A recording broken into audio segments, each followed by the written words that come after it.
ইসলামী হুকুমত চলবে ছাত্র আন্দোলন বাংলাদেশ জিন্দাবাদ জিন্দাবাদ জিন্দাবাদ জিন্দাবাদ ছাত্র আন্দোলন বাংলাদেশ আল্লাহু আকবার আলহামদুলিল্লাহি ওয়া কাফা ওয়া সালামুন আলা ইবাদিহিল্লাযিনা ইসতাফা আম্মা বা'দ আউযু বিল্লাহি মিনাশ শাইতানির রাজীম বিসমিল্লাহির রহমানির রহিম যাহারাল ফাসাদু ফিল বাররি ওয়াল বাহরি বিমা কাসাবাত আইদিন নাস সাদাকাল্লাহুল আলিয়্যুল আযীম।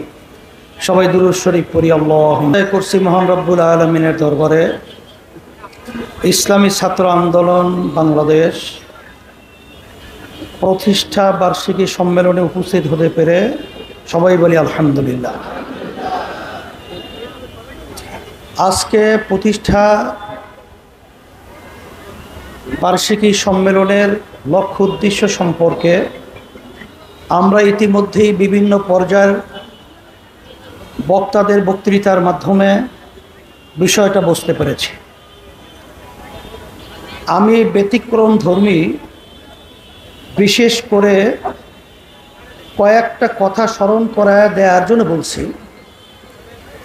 আমি আপনাদের সামনে যে আয়াত শরীফ তেলাওয়াত করেছি, আয়াতের মধ্যে আল্লাহ রাব্বুল আলামিন বলেছেন, স্থলও ভাগে পানিও ভাগে, যত বিপদ মুসিবত তোমাদের হাতের কামাই। আজকে বাংলাদেশের স্বাধীনতার বয়স 53 বছর চলছে। এই 53 বছরে যাদের মাধ্যমে দেশ চলছিল বর্তমানে চলছে, এখন বর্তমানে অন্তর্বর্তীকালীন সরকার তারা দেশ পরিচালনা করছে। এর আগে পর্যন্ত বলছি যে এদের মাধ্যমে আসলে আমাদের বাংলাদেশের মানুষ আমাদের যা চাওয়া পাওয়া ছিল, বাস্তবে আমরা তাদের মাধ্যমে কিছুই পাই না। বরঞ্চ আমরা পেয়েছি এই ছোট্ট একটা সুন্দর বাংলাদেশ। তামাম দুনিয়ার মধ্যে একবার দুইবার নয়, 5 বার, আরও বেশি কম দুর্নীতির দিক থেকে ফার্স্ট হয়েছে। আজকে আমরা বাংলাদেশে কি পেয়েছি নতুনভাবে আলোচনা করে আমি আবার সময় আপনাদের ওভাবে নষ্ট করতে চাই না। আমাদের সামনে পরিষ্কার, রাস্তায় নামলে খুন, আর অনেক সময় বাড়িতে থাকলেও গুম। রাস্তায় গুম, বাড়িতে খুন। বিভিন্ন পর্যায়ে এই 16-17 বছরে প্রায় 625 জনের মতো মানুষ গুম হয়েছে। খুনের তো আর কোনো শেষ নাই। আর এই বাংলাদেশের মধ্যে আজকে আমরা বারবার বলছি, স্বাধীনতা আবার দ্বিতীয়বার আমরা অর্জন করেছি। এখন অনেকে প্রশ্ন করতে পারেন যে আমরা তো 53 বছর আগে দেশ স্বাধীন করেছিলাম, আবার নতুনভাবে স্বাধীনতা কি?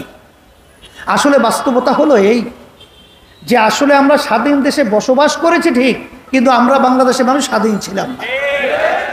এখন আল্লাহর খাস মেহেরবানি, এখন আমরা স্বাধীনতা দেশে বাস করছি, স্বাধীনভাবে কথা বলতে পারছি। এখন আমার কথা হলো এতটুকুই যে 53 বছর স্বাধীনতার বয়স হয়ে গেল, আর বিপদ আপদ মুসিবত আমাদের হাতের কামাই। আমরা যেন সামনে আবার আমাদের ভুল সিদ্ধান্তের মাধ্যমে আমরা যেন আর এই সুন্দর দেশটাকে আবার এরকম পরাধীনতা এবং খুনিগুমি এবং চাঁদাবাজ সন্ত্রাসীদের হাতে আবার যেন আমাদের দেশটাকে তুলে না দেয়, এই কথা স্মরণ করে দেওয়ার জন্যই মূলত আমি প্রথমে আপনাদের সামনে কথাগুলো বলছি। আর সাথে সাথে আমি ছাত্র আন্দোলনকে বলবো যে আলহামদুলিল্লাহ, শুকরিয়া আদায় করছি যে তোমাদের কার্যক্রম যখন এই দেশ দ্বিতীয়বার 5ই আগস্ট স্বাধীন হলো, তখন বিভিন্ন রাজনৈতিক দলের সহযোগী সংগঠন ছাত্ররা বিভিন্ন পর্যায়ে আমরা দেখেছি, তখন তাদের নিজের স্বার্থের জন্য তারা বিভিন্ন দেশকে সুন্দর পরিচালনা এবং শত শত হাজার মানুষ, অনেক মায়ের কোল খালি হলো, অনেক সন্তান বাপ হারা হলো, সন্তান হারা। মা যখন বলতেছিল কয়েকদিন পর্যন্ত আমার সন্তান আমাকে মা বলে ডাকছে না, সেই কথা ভুলে গিয়ে ওই স্বার্থান্বেষী মহল এই বাংলাদেশের বিভিন্ন পয়েন্টে চাঁদাবাজি, সন্ত্রাসী, জায়গা দখল, বিভিন্ন পর্যায়ে অশান্তি করে তুলে বাংলাদেশকে অস্থিতিশীল করার চেষ্টা করেছে। সে সময় আমি তোমাদেরকে ধন্যবাদ জানাই যে তখন তোমরা বাংলাদেশের সংখ্যালঘু এবং অন্য যারা নাকি বাংলাদেশে অন্যান্য ধর্ম অবলম্বী রয়েছে, তাদের মন্দির, তাদের গির্জা এবং তাদের জান মাল ইজ্জতের হেফাজতের জন্য তোমরা পাহারা দিয়েছ, তোমরা স্বতঃস্ফূর্ত তাদের পাশে থেকে তাদের জান মাল ইজ্জতের নিরাপত্তার দায়িত্ব পালন করেছ। শুধু তাই না, আমরা দেখেছি যখন বাংলাদেশ বিভিন্ন পর্যায়ে যখন প্রশাসন তাদের দায়িত্ব থেকে অনেকটা দেশ বিভিন্ন বিশৃঙ্খলায় সময় পার করছিল, তখন তোমরা রাস্তায় নেমেন, তখন তোমরা মানুষের যানজট নিরসনের জন্য তোমরা সেখানে ট্রাফিকের ভূমিকা পালন করেছ। আমরা দেখেছি যখন কোনো আহত ছেলেরা তারা কাতরাচ্ছে রাস্তায়, তখন তোমরা তাদের পাশে গিয়ে তাদের সহযোগিতায় কাজ করেছ। আমরা দেখেছি বন্যার্থ যখন নাকি ভারত থেকে পানি ছেড়ে আমাদেরকে না জানিয়ে আন্তর্জাতিক আইন লঙ্ঘন করে আমাদের দেশকে ডুবিয়ে দেওয়ার যখন ষড়যন্ত্র করেছিল, তখন তোমাদের সেখানে স্বতঃস্ফূর্ত স্বেচ্ছাসেবক এবং সাথে সাথে তাদের অন্ন বস্ত্র, তাদেরকে বিভিন্ন চিকিৎসার ব্যবস্থা তোমরা করেছো। আমরা তোমাদেরকে ধন্যবাদ জানাই, আর সাথে সাথে তোমাদেরকে আহ্বান করছি, আসো এ দেশ যদি একটা সুন্দর দেশ করতে হয়, তোমরা দেখেছ ছাত্রদের সংগ্রাম এই বাংলাদেশকে জালিম সরকারকে, খুনি সরকারকে উৎখাত করার সংগ্রামে বিজয় লাভ করেছে। আমাদের এক দায়িত্বশীল বলেছিলেন যে সব রাজনৈতিক দল একত্রিত হয়েও এই সরকারের বলতে গেলে এক কণারও লড়াতে পারে না। কিন্তু আলহামদুলিল্লাহ, যখন ছাত্রদের আন্দোলন সংগ্রাম, যখন তোমরা ন্যায্য দাবি আদায়ের লক্ষ্যে যখন তোমরা স্বতঃস্ফূর্ত ভূমিকা পালন করেছিলে, তখন বাংলাদেশের সব শ্রেণীর মানুষ, এমনকি আপনারা দেখেছেন ইসলামী আন্দোলন বাংলাদেশ সর্বপ্রথম রাজনৈতিক ব্যানারে, অন্য কোনো রাজনৈতিক দল তখন এই ছাত্রদের ন্যায্য দাবি আদায়ের লক্ষ্যে কেউ রাজপথে আসতে পারে নাই। তখন ইসলামী আন্দোলন বাংলাদেশ তার সমস্ত সহযোগী সংগঠন আমাদের জানমাল কুরবান করে ন্যায্য অধিকার বাস্তবায়নের পথে জেলে ঝুঁকি নিয়ে তাদের পাশে দাঁড়িয়েছিল। কিন্তু আজকে দুঃখসাগরে বলতে হয়, যারা অন্তর্বর্তীকালী সরকার আপনারা দায়িত্ব পালন করেছেন, রাজনীতি করতে করতে চুল পেকে গেছে, দাড়ি পেকে গেছে, দাঁত পড়ে গেছে, কিন্তু ওই চেয়ারে বসার সুযোগ হয় নাই। কিন্তু আজকে আল্লাহ আপনাদেরকে ওই চেয়ারে বসিয়েছেন। এ ত্যাগ শুধু আপনাদের নয়, এই ত্যাগ বাংলাদেশের প্রতিটা বাংলাদেশের জনগণের ত্যাগ রয়েছে। আজকে আপনারা বাংলাদেশে আজকে ইসলামকে, মুসলমানদেরকে এবং তাদের নীতি আদর্শকে অবজ্ঞা করবেন, তাদেরকে গুরুত্ব দিবেন না, এটা হতে পারে না, হতে দেওয়া যাবে না। স্মরণ করাই দিচ্ছি, এদেশে শতকরা 92 জন মুসলমান বসবাস করে, এবং এই দেশের জন্য যদি কেউ কিছু করে থাকে, ইসলামী আন্দোলন বাংলাদেশ সেই টিপাই মুখ বাদ যখন ভারত সরকার দেওয়া ষড়যন্ত্র করেছিল, আমরা লং মার্চ করে ঢাকা থেকে লক্ষের মতো লোক নিয়ে আমরা সেই সিলেট চকিগঞ্জ পর্যন্ত পৌঁছেছিলাম। তখন আমরা অনেক দেশের দরদি দেখেছি, কিন্তু রাজপথে পাই নাই। আমরা করোনার সময় দেখেছি যখন মা সন্তানকে ফেলে পালিয়েছে, স্বামী স্ত্রীকে ফেলে পালিয়েছে, যখন আত্মীয় স্বজন তাদের পাশ থেকে পালিয়েছে, তখন ইসলামী আন্দোলন বাংলাদেশ এবং তার সমস্ত সহযোগী সংগঠন জানের ঝুঁকি নিয়ে তাদের খেদমতের জন্য পাশে গিয়ে তাদের সেবায় নিয়োজিত ছিল।